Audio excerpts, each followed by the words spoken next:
So I work for what's called a hagwon. So I said hagwons are very complicated. So I work for an international hagwon. So I teach Koreans and international students, and I teach them English.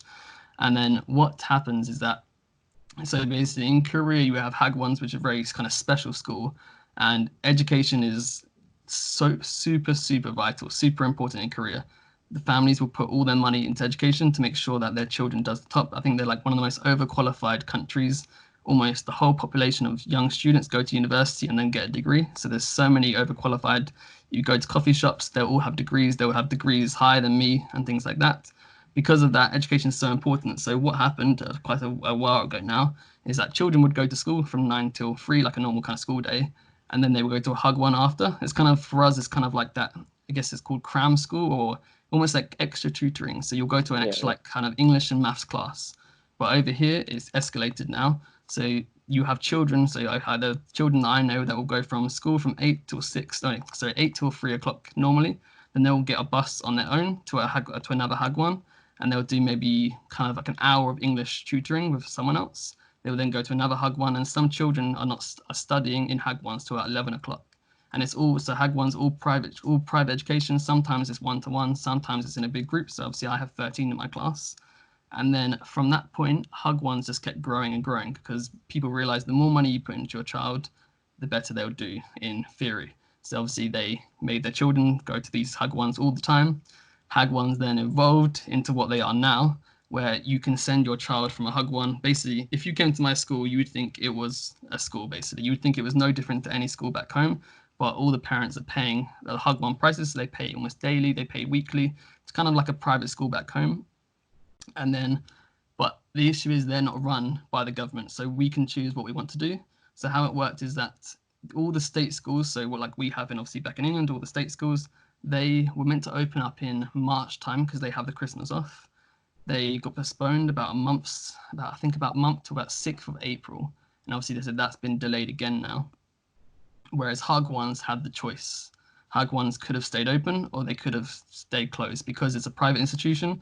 They decided what to do.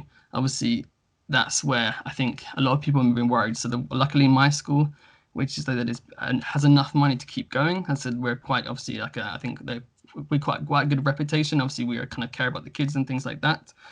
Whereas some of the small hagwons haven't had that opportunity where they only have a few children. They need to make sure they have that money coming because obviously some parents will don't want to pay if their child's not going to this private tutoring, private education.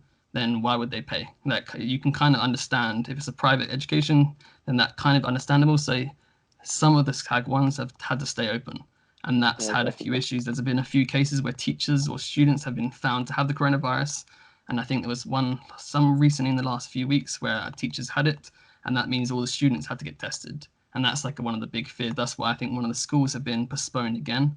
So my school was shut kind of for a week or so, and then we've gone to online learning. So just as we're doing now, I will be video calling all my students, all well, 13 of them. I'll see all their faces at the bottom, and then I'll go through a lesson. I can screen share a PowerPoint, Yeah. discuss what their learning is. They will then use Google Classroom, Google Drive, all those things. Google is probably the lifesaver at the moment. Everything's connected. So they'll stay on Google the whole time. They'll do a Google video call with me. They then go to Google Classroom where all my work is, and they'll complete it on the Google Drive, Google Word, and not Google Word, was it Google Docs and Google kind of the PowerPoint version of Google. So everything is all very accessible for the children. But I said, luckily for my children, they have the ability to go on computers. They're from fairly good kind of backgrounds, and it's been a tough situation for I think a lot. And I think we've been doing it for about 3 4 weeks now, and it is a long day for teachers to be looking at a screen, for the children to be staring at a screen from 8 till 3 every day is, I don't know. It's a very complicated thing. I think Eh, it has its benefits and drawbacks. Obviously, they're still getting a good education, but I don't think it's the best for their kind of, yeah. it's not even just the eyesight, it's just the mental health of just sitting in one place like we are doing right now. And so it's fine in little slots, and obviously we try and keep them active. Obviously we have PE, we have art, lots of different kind of subjects, but it's a big stretch, and I think that is the biggest worry. So how long it's going to last.